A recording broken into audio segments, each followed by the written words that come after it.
Hello, and welcome to the launch of this Accessible Life webinar series. There are currently 1 billion people in the world with a physical disability, making it the largest global minority.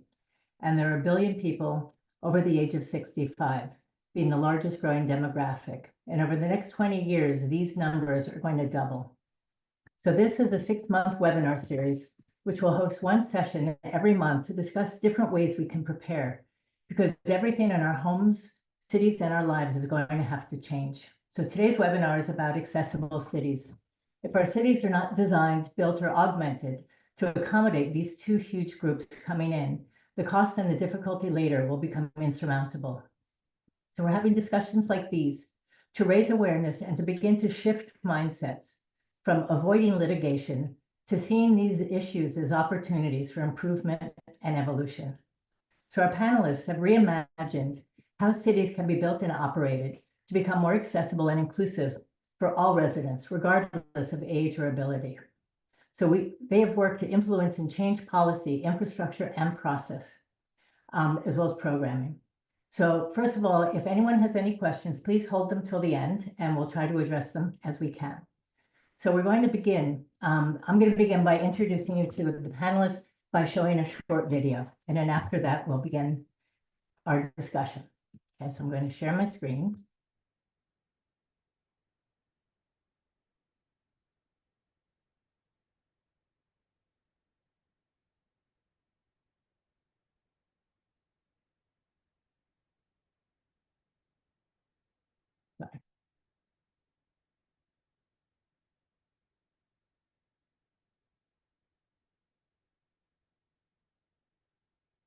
William Chernikov with the Toronto Mobility Foundation, where I lead our global research and innovation program.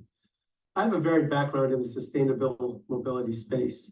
My experience has shown the need to increasingly bring more human-centered approach to our work and connect the design of the built environment across all densities with mobility solutions that meet the needs and desires of all users, especially persons with disabilities. I'm involved with building accessible cities because they are an essential component of enabling everyone to achieve their maximum potential. Hello, I'm Christopher Zack. I'm the director for the City of Detroit Office of Disability Affairs.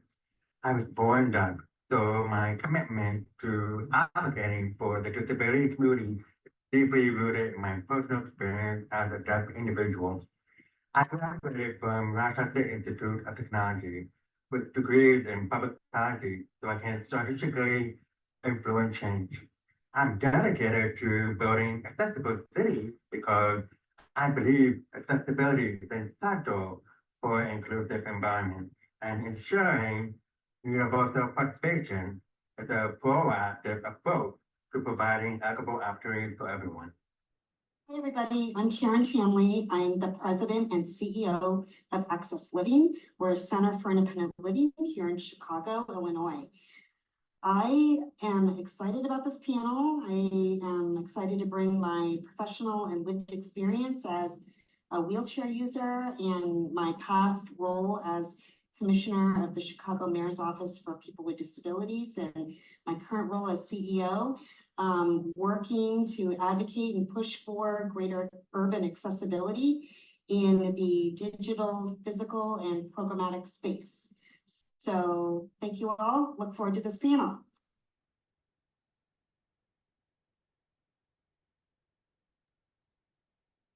Okay, so everyone's here. Technology is working. Excellent.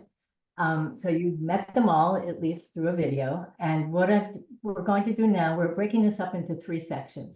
And in each, I'll ask each panelist a question. And so what I wanted to do initially is to help everyone in the audience who may or may not know about the issues that we're addressing to understand the landscape a little bit and some of what we're talking about. So I've asked Karen if she can take a few minutes and talk to us about what are the issues that we're trying to solve for and why are they important. So Karen? Great. Thank you so much, Susan.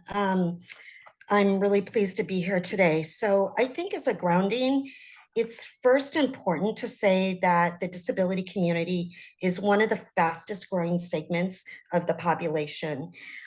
We all know that one can acquire a disability through birth, like I have, through illness, injury, or simply age. And there are increasing numbers of people with disabilities acquiring disabilities across the globe due to conflict, gun violence, pandemics, environmental disasters, and as we've seen here, even in the US, through the rapid aging of our population. So it's important that we really need to expect and to plan for a big increase of people with disabilities, people with mobility, hearing, vision, and cognitive disabilities over the next few decades. As Susan said, there's over 1 billion people with disabilities worldwide. Here in the US, 1 in 4 of our population identifies as having some form of disability. So when we talk about planning for inclusion in urban environments, we're not simply talking about the present, but what we must be talking about and planning for and solving for is the expansion of people with disabilities into the future and really grounding our plans in these demographics and how we as cities and urban environments can ensure that people with all types of disabilities can be included. More and more people with disabilities are living and moving to cities. I know that both anecdotally through the people that I work with, but also through the data. Why is this? This is because cities have a greater availability of what we need, greater access to services, greater access to reliable, multimodal, accessible transportation, employment, educational, and housing opportunities. And cities are infrastructure. Cities are streets and sidewalks. Cities are transportations. City are public spaces. Cities deliver programs and services to their residents. And many of those services and programs are delivered on digital platforms. Everything from entertainment to seeking information to getting a city building permit. And cities also enact policies in the form of ordinances and local laws that impact all of their residents. All of these also have implications for people with disabilities and accessibilities in making their urban environments livable. The base for creating an accessible city is really, in my mind, adherence to disability rights laws and standards that are on the books. Those laws being the Americans with Disabilities Act, Section 504 of the Rehabilitation Act that prohibits discrimination in federal funding. We all know that cities receive a lot of federal funding. Looking at standards like the Digital Web Content Accessibility Guidelines and state and local municipal laws in many places that have been on the books for decades. And these laws really must be the basis of the design of our cities. Unfortunately, too often they're not. They're not fully adhered to. Their importance is not recognized. And it's also important to realize that these laws are simply the floor of accessible design. They're not always the ceiling. And in some ways, some of these laws don't always keep up with the rapidly changing urban design. So overlaid with compliance, it's also essential to ensure that the voice of people with disabilities in building design and infrastructure, city policies, and how services are delivered is truly included. This is a critical aspect of creating accessible urban environments. Unfortunately, we're now 34 years since the ADA was passed, and I believe that we still have a very long way to go to make sure even our basic civil rights laws and standards are truly adhered to. And what I've seen through the work of both Access Living and when I was at the city is that inaccessible cities can really exacerbate poverty. They can exacerbate other disparities, such as preventing access to housing, pursuit of educational and employment opportunities, as I mentioned. But it's also true that I think disabled people become less socially isolated and less civically engaged and contribute less to our economies when the cities are not responsive to their accessibility needs. The last point I want to make is that inaccessible cities, whether it shows up in the built environment, in policies and deployment of technology, such as apps, has an economic impact. The World Economic Forum has cited that disabled people, our buying power is estimated at $13 trillion. So when we fail to make our businesses, our transportation, or our city infrastructure accessible, we're really missing out on a significant segment of our economy. Think of it this way. I, as a wheelchair user, if I can't go to a business, a restaurant, a hotel, participate in a city event because it's not accessible, it's not just the loss of my economic buying power, it's that of my entire family who is traveling alongside me. And so these are some of the things from my both personal and professional experience that I think that we're trying to solve for, and that I'm really looking forward to diving deeper into today's conversation about how we can do that. So Susan, back to you. Thank you, Karen. I think that definitely gives us a wide view. And so what we're doing is we're going to begin wide, which I think Karen gave us a very comprehensive landscape, and then zoom in a little bit and go a little bit more specific. William, you and I have talked extensively about inclusive universal design, as well as barrier-free mobility, and the difference between that and simply being accessible and ADA compliant. I wonder if you can talk a little bit about that. Yeah, I think, thank you for bringing this up. I think this is a really important topic, and I don't know that there's going to be, no pun intended, one universal kind of view on this, but just in the way you described this universal design versus barrier-free mobility, we're seeing, something that's static versus the ability to move freely. And universal design is critical. It is a critical element of barrier-free mobility. It's important to have a universal designed access to a building. It's important to have a sidewalk that conforms to the best possible standards around universal design. Public transit, the ability to have universal design in how people can use vehicles.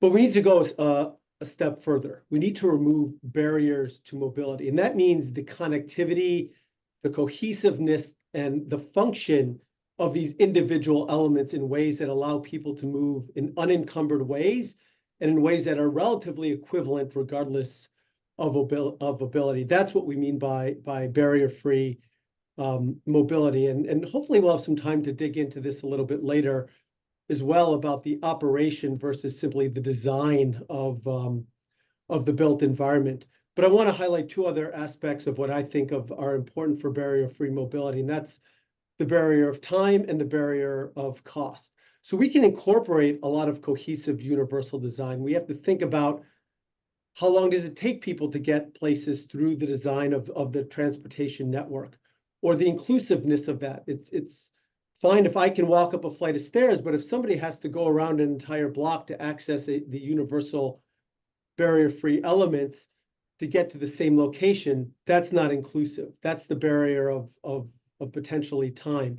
If I'm able to move freely through one mode, whether I walk or bike or other to go 1 mile, but somebody has to depend on a more expensive mode of transport to achieve the same movement, there's the barrier of cost. So it's this combination of all the barriers that impede people from moving how they want, when they want, and having the confidence to do it,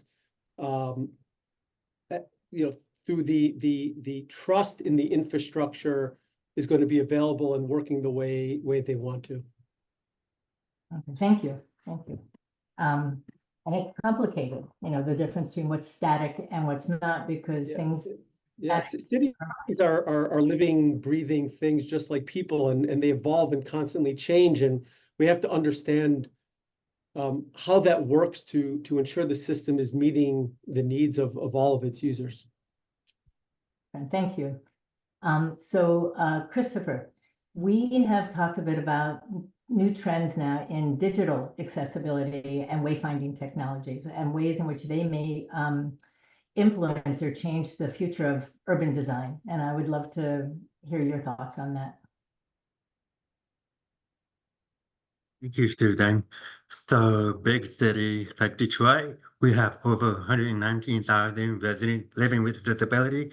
So innovation and technology play a very important role in ensuring access to public resources, such as city many attractions like over 200 parks, museums, theaters, and sport and entertainment venues. So big city like Detroit, Chicago, New York City, how do we get around with the support of technology? So for individuals who are blind, they use wayfinding apps on their smartphone. These apps, they use GPS technology to help users navigate their surroundings, identify their current location, and find accessible amenities, such as nearby restaurant, business that are registered in the system. Some apps also include features for wheelchair users, guiding them to the most accessible entrance of the building. So there are different kinds of apps available in the world today.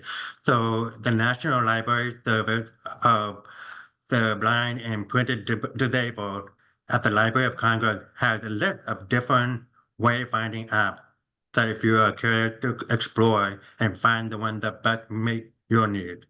Additionally, for the deaf and hard of hearing community, we have a lot of new advancing technology happening on our smartphone, such as speech-to-text app.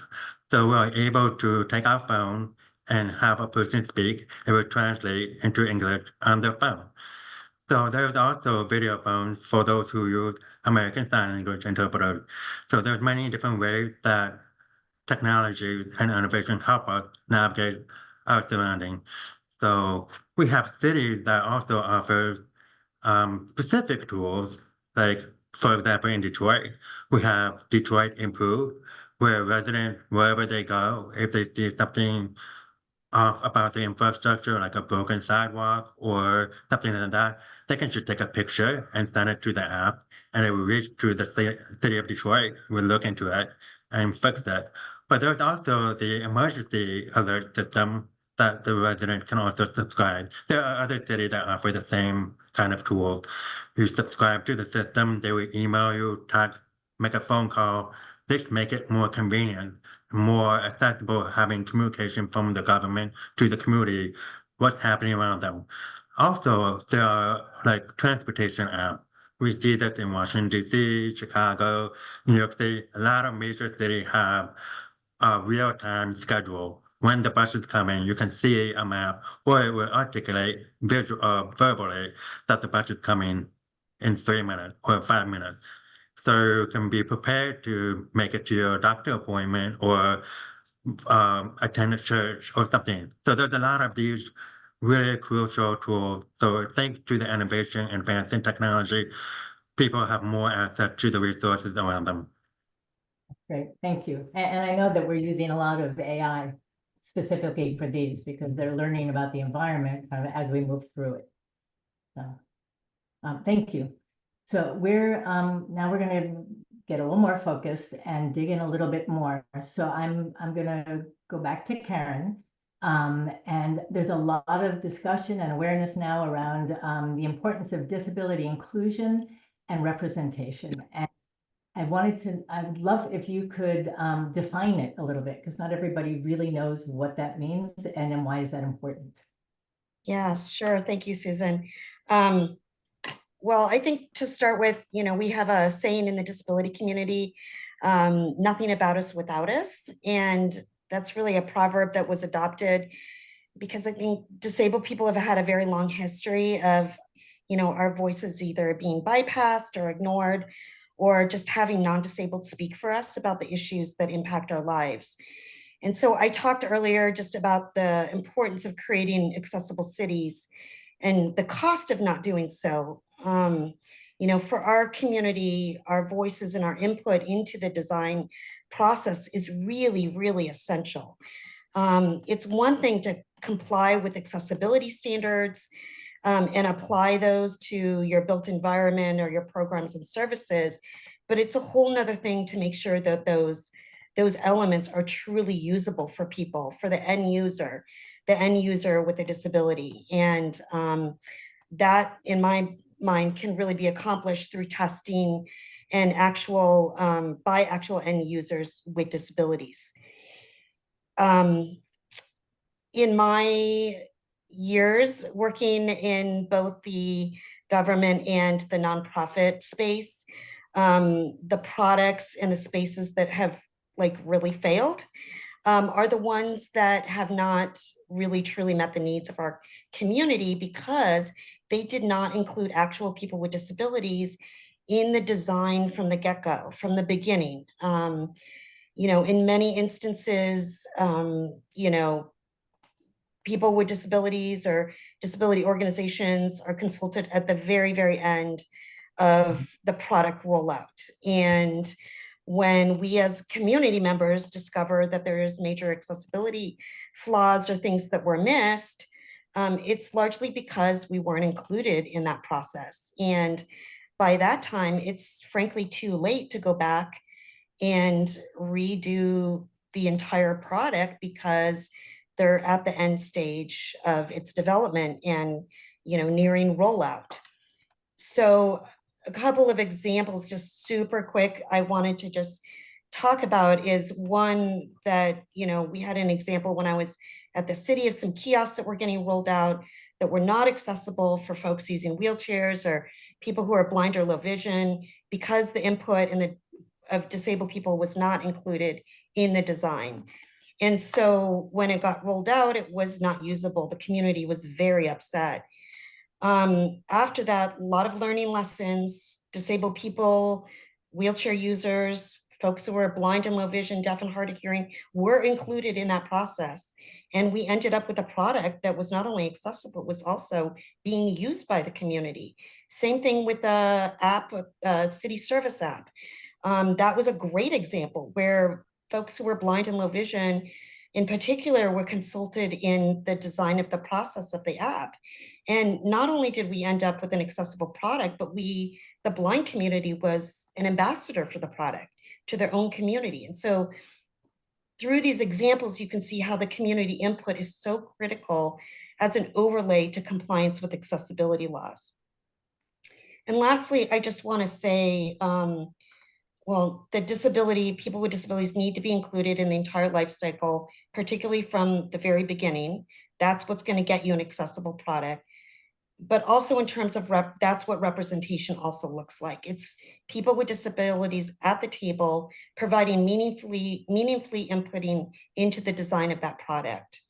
And when those products get rolled out, we don't want to see images of them being marketed by people without disabilities or people posing as disabled people. That's an unfortunate fact sometimes of what we as a community see. We want to see authentic images of real people with disabilities that reflect the diversity of our community, you know, demonstrating and showcasing and helping to advertise those products, those services, and what that looks like.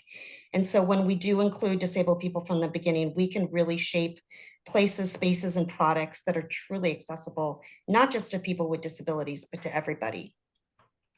That's great. Thank you. Thank you. And just as one more example, I just got back from the Paralympics in Paris, and the stadiums were conspicuously not accessible. You could get in, but what they don't look at is the experience. So there were whole wheelchair sections that were behind the front sections. When people got up to cheer or during an anthem, they stood up and everyone behind them couldn't see anything.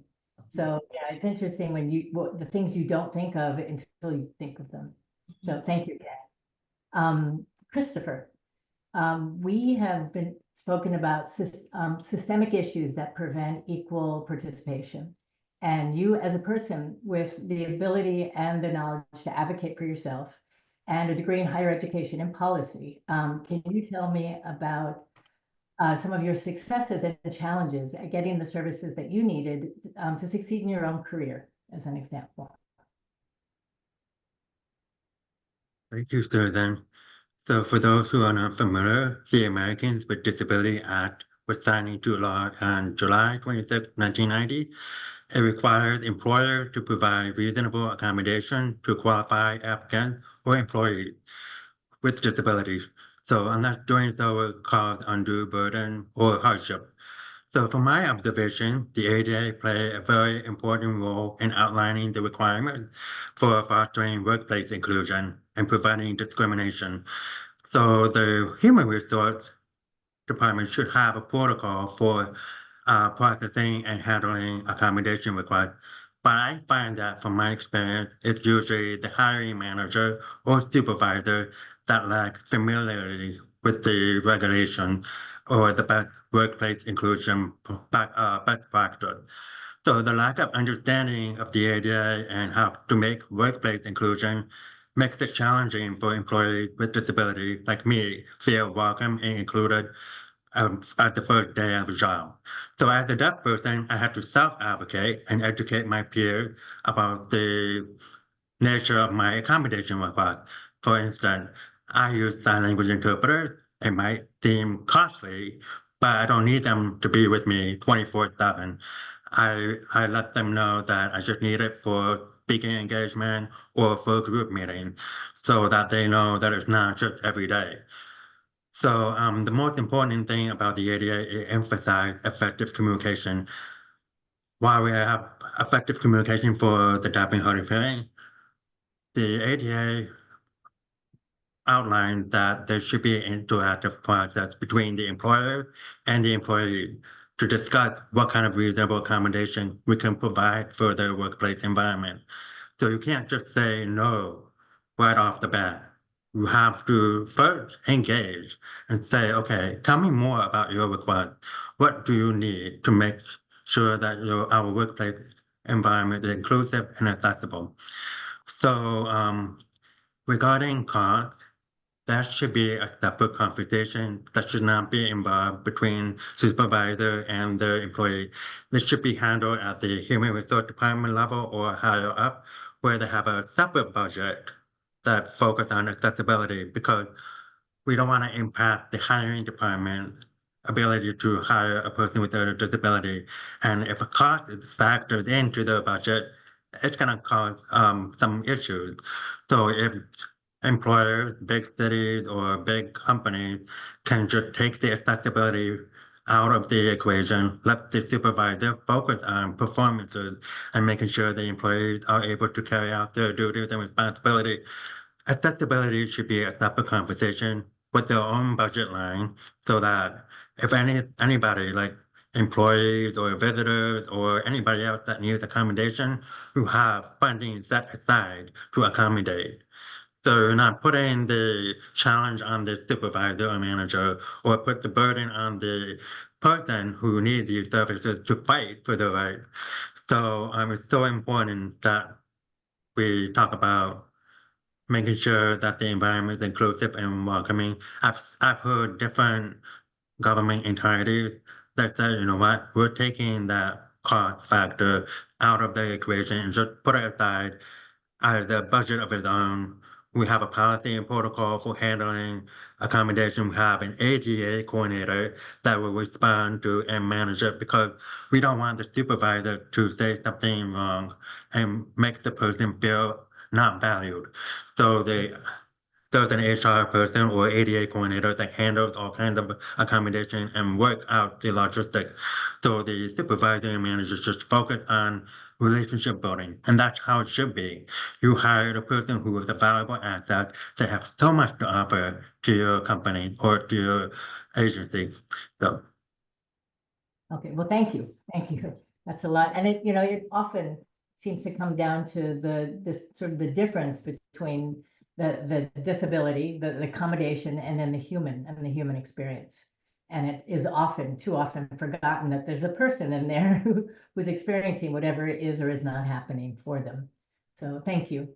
And so I guess since we're talking about budgets, William, we've talked a lot about, cities, and when they're not, most cities are built already. We're not starting from scratch. And so there's a lot of question of retrofitting and trying to create new solutions that may or may not be permanent. And I was wondering, and it's usually a budget constraint that is the constraint. So I was wondering if you could talk a little bit about that. Yeah, so I think there's a lot to unpack with this question. Maybe I'll highlight a couple points. right? Even if we had unlimited budgets, right, there's no simple solutions because changing infrastructure takes time. It can take years, and embedded in that becomes a lot of challenges and impacts around accessibility. So how do we do it intelligently? And then how do cities, when they recognize that there's needs for improvements or the citizens are requesting changes, how do we use that to then inform the future design guidelines, the future codes and standards that might govern the way, whether it's private investment or the city's governance of the commons, how those infrastructure gets built. At least from the foundation standpoint, in our experience, is that whenever we're looking at trying to do interventions, we look at them as learning opportunities, right? And we try to take a systems lens because we recognize that any change to infrastructure potentially has knock-on effects. Whenever you're acquiring or modifying infrastructure for one purpose, it's likely to have consequences to other modes of transportation and other citizens that were maybe outside of that intended design change. So one, how do we stage and scale through the improvements? You brought up human-centered design. I think this is critical to that approach, right? There's what we think will work, and then there's, of course, how people use it, how do things operate. And so we can start with small scale. We can learn from that. We can update, we can modify. As we understand how things are working well, we can start to institutionalize those changes and then use that learning as a basis for updating the way the city evolves its codes or designs or best practices. And then there's this other element, right? Background in materials engineering. So I think about the differences between thermodynamics and kinetics, not the end state, but how do we get there? And also systems engineering, right? Are we really asking the right questions and understanding the system boundary in terms of how we make these changes? As we look to redo a road, as we look to rebuild or reconfigure a sidewalk, as we allocate the breadth of space that we have, as we're building that, do we understand the impact that this has on the way people's ability to move? And this is important because budgets inherently affect that, right? If we could throw more money at the problem, we might be able to shorten the cycle time. But if projects and infrastructure are going to be staged, do we understand the impact that this has to different segments of society in terms of the functionality? We can talk about equity, although that's subjective, but at least from a fairness standpoint of the impact this has to the different segments and elements of a city and how different groups of people use this infrastructure. But coming back to that first point, it's all about using this as learning opportunities, finding out what works, why it may not work, improving on it, institutionalizing, and then embedding those improvements moving forward into the future designs. Thank you. Well, first of all, I see some questions coming through, so I just want to ask people to save them and we'll get to them at the end, we hope. And so this is our last section, and what I would like to do is kind of find best practices. You know, what is it? What works well as things work today, and begin us on our journey. So I'm going to ask Christopher first if you have, two best practices for ensuring compliance, because it's one thing to have some great ideas and rules, and the other is compliance with accessibility laws and guidelines. And we're really looking at, and we're also, looking at any opportunities or instances in which private organizations can collaborate with cities to create something that's more sustainable. So, and that will be for all three of you. So Christopher, if you don't mind beginning. Thank you, Susan. So I can think of one, be familiar with the disability policy. So everyone should have some basic understanding of disability policy. So learn about ableism, learn about disability microaggression, take sensitivity workshop that are coordinated by a disability organization if it's possible. But also educate your peers Like if you're subscribed to the Department of Justice Alert or ADA, they send emails saying, here are the new Supreme Court decision, here are the new regulation on the ADA, but also form employee resource group. So here in the city of Detroit, we have an employee resource group where individuals with disability who are employee, they get together and we talk about different challenges within the working place and how we can improve it. But we also invite community partners to make sure that the city is more accessible to the public. So my second part is always seek feedback from the disability community and actively invite them to provide feedback. Their insight is so valuable, more than what the ADA basic guidelines are. They can offer advice on what will make your product, your service more accessible to them. If you get all of these feedback, you will meet their needs and you will gain their loyalty and trust. So you have to have that conversation with the community. There's nothing about us without us. There's a thing in the disability community. So we want to make sure you're actively engaged and getting our input so that we can make the world more inclusive and welcoming to everyone. Thank you. And you're basically, what you're talking about is exactly what Karen was explaining in the first section about representation and inclusive design. So apparently it works. We should think about it. And so I'm gonna go to William next. And if you, because also Christopher, you're doing a great job of giving us the human experience. And William, you're really looking at the built environment and structural. You know, how do you build this thing so that it's actually going to work for the humans that live in it? So I want to see if you have one or two, best practice to prepare. Yeah, but I think the first tip is, and this has been alluded to a couple times over the course of this conversation, so I'm glad to see that it's understood more broadly, but what my observation is that too often technology is simply viewed as the solution, right? Tech is going to solve the problem. Tech is not a solution. Technology itself is simply a tool. In order to have the right tool, we really have to have a fundamental understanding of what we're trying to achieve. And I've been looking at some of the comments here in the webinar chat, and I think this goes to this broader issue of, what is our goal? What are the objectives that flow from that we're trying to achieve? And then how does technology align and then enable that outcome to happen, right? From a very practical standpoint, my experience, it's not about the bright, shiny objects. It again, is really goes back to what Christopher's talking about, is the human experience. How do people use it? How does it work over time when things aren't done ideally? And is there robustness behind it? So are we really finding the right tools that enable the outcomes we're trying to achieve? Thank you. And Karen, I know you have your top 5. It's like Karen's greatest hits. So if you can share with us Karen's greatest hits to an accessible city. Thanks, Susan. Yeah, I have just 5 high-level themes of how I believe we can make our urban environments, our cities more accessible.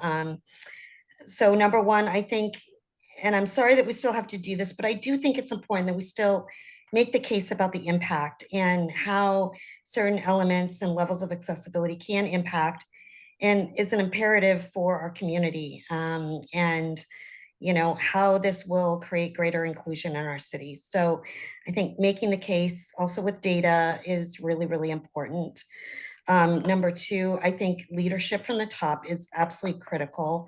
Having that vision and that messaging around accessibility to effectuate change is really, really important, whether it's coming from a mayor or a CEO within a company. And this can really set the tone and the importance, the imperative for accessibility, particularly for the staff that are responsible for implementing it. And so I think that leadership from the top is really, really critical. Number 3, and this was said before, and I know I'm echoing some of what Chris was already said earlier, but I just think engagement from the disability community, again, during the life cycle of any product or service policy or infrastructure element is really, really important. It's, one thing to comply, but it's another thing to really engage the community from ideation to development to prototype to testing to rollout and then to marketing. And because ultimately you want it to be usable by the public, and disabled people are certainly part of that end user. And so I think that's really, really critical in good design is meaningful engagement of the disability community. And again, not at the very end where we're about to roll something out and then checking to make sure that it's accessible, inclusive, really at the beginning. Number 4 is just really making sure that we understand the laws, the application of the laws, and the requirements and standards, and where that applies to your sector or the element or the issue that we're trying to address. And so making sure that we're up to date on all of that. For example, we have new standards out for public rights of way. I think those are things that are really important for cities to now being to paying attention to. And so really, really making sure that we're understanding the application of accessibility standards is key. And then lastly, I will say we cannot overlook procurement. And we have a really, really important potential to change the landscape of accessible products through our purchasing power.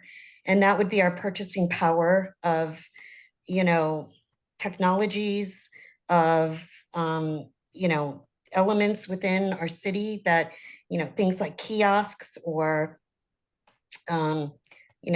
many, many other things in our transportation system, train cars, so much more that we can really change the landscape of accessible products that are available on the market. If we as cities or large companies start saying, we are not going to purchase products that are not accessible, and that we include disabled people in the evaluation of that purchase process, and order to give comment to vendors on the levels of accessibility. I've personally witnessed and been a part of that process, and have seen how important it is to really leveraging accessibility and accessible products that are available and on the market.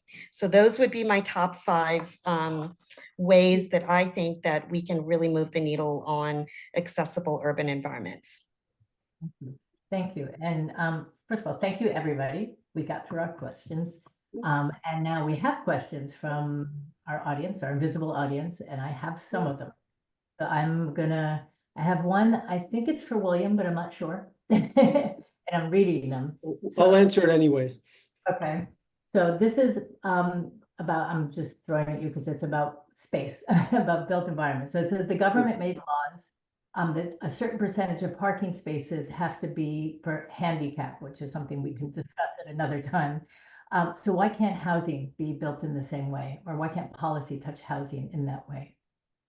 Well, I don't know if I can fully answer this, but I think we have to take a step back and ask how do we get to this dedication of certain percentage of parking spaces need to be dedicated as handicap accessible.